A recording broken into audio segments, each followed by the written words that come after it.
കടബാധ്യതയും വായ്പാ പരിധിയും സൃഷ്ടിക്കുന്ന പ്രതിസന്ധിക്കിടെ സംസ്ഥാന ബജറ്റ് അവതരിപ്പിക്കുമ്പോൾ ധനമന്ത്രി കെ.എൻ. ബാലഗോപാലിന് മുന്നിലെ പ്രധാന വെല്ലുവിളി വയനാട് പുനരധിവാസം തന്നെയാണ്. ദുരന്തം നടന്ന് 6 മാസം കഴിഞ്ഞിട്ടും പുനരധിവാസത്തിനായി ഭൂമി ഏറ്റെടുക്കാൻ പോലും ആയിട്ടില്ല. ദുരിതാശ്വാസത്തിനും പുനരധിവാസത്തിനുമായി ആകെ തുക കണക്കാക്കാനും കഴിഞ്ഞിട്ടില്ല. വയനാടിനുള്ള പ്രത്യേക കേന്ദ്ര സഹായത്തിൽ അനിശ്ചിതത്വം തുടരുന്നതിനാൽ സംസ്ഥാന സർക്കാർ കണ്ടെത്തേണ്ടി വരുന്ന തുകയുടെ കാര്യത്തിൽ വ്യക്തത വരുത്തേണ്ടതുണ്ട്. ഇത് ബജറ്റിൽ എങ്ങനെ കണ്ടെത്തുമെന്നതാണ് പ്രധാനം. സമാനതകളില്ലാത്ത സാമ്പത്തിക പ്രതിസന്ധിക്കിടെ നിന്നുകൊണ്ടാണ് ധനമന്ത്രി കെ.എൻ. ബാലഗോപാൽ ഇക്കുറി ബജറ്റ് അവതരിപ്പിക്കുന്നത്. 24,000 കോടി രൂപയുടെ പ്രത്യേക പാക്കേജ് കേരളം ആവശ്യപ്പെട്ടിട്ടും കേന്ദ്രത്തിൽ നിന്ന് അനുകൂല സമീപനം ഉണ്ടായില്ല.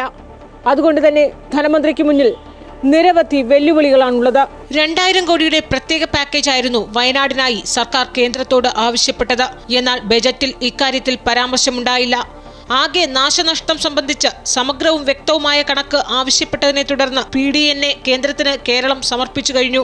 എന്നാൽ സഹായത്തിനായി തീരുമാനം നീളുകയാണ്. അതുകൊണ്ട് തന്നെ ടൗൺഷിപ്പ് ഉൾപ്പെടെ പുനരധിവാസം എങ്ങനെയെന്നതും എത്ര തുക കണ്ടെത്തണമെന്നതും സംസ്ഥാന സർക്കാരിന് കീറാമുട്ടിയാണ്. മുഖ്യമന്ത്രിയുടെ ദുരിതാശ്വാസ നിധി, സംസ്ഥാന ദുരന്ത നിവാരണ ഫണ്ട്, സ്പോൺസർഷിപ്പ്, CSR ഫണ്ട്, കേന്ദ്രം നൽകുന്ന പ്രത്യേക സഹായം എന്നിവ സ്വരൂപിച്ച് ടൗൺഷിപ്പ് പദ്ധതിക്കായി തുക വിനിയോഗിക്കുമെന്നാണ് മുഖ്യമന്ത്രി വ്യക്തമാക്കിയിട്ടുള്ളത്.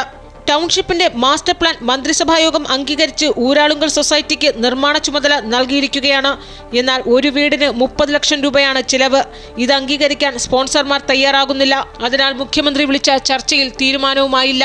ഭൂമി കണ്ടെത്താനുള്ള നടപടിയും നിയമക്കുരുക്കിൽ. സർവേ നടപടികൾ പൂർത്തിയായിട്ടില്ല. വീടിന് അർഹരായവരുടെ കരട് പട്ടിക പ്രസിദ്ധീകരിച്ചെങ്കിലും അന്തിമ പട്ടിക ഇതുവരെ ആയിട്ടില്ല.